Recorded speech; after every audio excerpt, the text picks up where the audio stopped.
ಹೌದೇ ಹೌದು. ಯಾರೇ ಇರಲಿ ಸಾವಿನಲ್ಲಿ ಸಂಭ್ರಮವನ್ನು ಕಾಣಕೂಡದು. ಇಲ್ಲ, ಪ್ರತಿಯೊಬ್ಬನ ಅವನವನ ಸಾವಿನಲ್ಲಿ ಸಾರ್ಥಕತೆಯನ್ನು ಕಾಣಬೇಕು. ಯೋಚನೆ ಮಾಡಿ, ಏನು ಎಲ್ಲಿ ತನಕ ನಮಗೆ ವೈರ ಇರಬೇಕು? ವ್ಯಕ್ತಿ ಸಾಯುವ ತನಕ ಮಾತ್ರ. ರಾವಣನ ಅಳಿವಾದ ಬಳಿಕ ವಿಭೀಷಣ ತಿರುಗಿ ನೋಡಲಿಲ್ಲಂತೆ ವೈರಿ ಶತ್ರು ಎನ್ನುವ ಹಾಗೆ ರಾಮಚಂದ್ರನೇ ಆಡಿದನಂತೆ.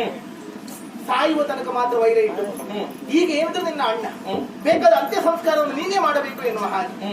ಆದರೆ ನನಗಿರುವ ತಾಯಿಯ ಕಡೆಯ ಸಂಬಂಧಿತ ಹೇಳಿದರೆ ನನ್ನ ಮಾವ ಮಾತ್ರ. ಹೌದು, ಅವ ಸತ್ತಾಗಲೂ ನಾನಿಷ್ಟು ಸಂಭ್ರಮಿಸುತ್ತೇನಂತಾದರೆ ನನಗಿಷ್ಟು ಹಿಂಸೆ ಕೊಟ್ಟಿದ್ದಾನೆ ಎನ್ನುವುದನ್ನು ಯೋಚನೆ ಮಾಡಿ. ಹೌದಲ್ಲ? ಆ ಕಾರಣಕ್ಕೋಸ್ಕರವಾಗಿ ಆ ದೇವರೇ ಶಿಕ್ಷೆ ನೀಡಿದನಲ್ಲ, ಅವನ ಅರಿವಾಯಿತಲ್ಲ, ಇದು ನನಗೆ ಸಂತೋಷವನ್ನು ತಂದದ್ದು. ಒಂದು ಸತ್ಯ ಗೊತ್ತಾಯ್ತಲ್ಲ ನಿನಗೆ? ಯಾವುದದು? ಕುವಿಯ ಮೇಲೆ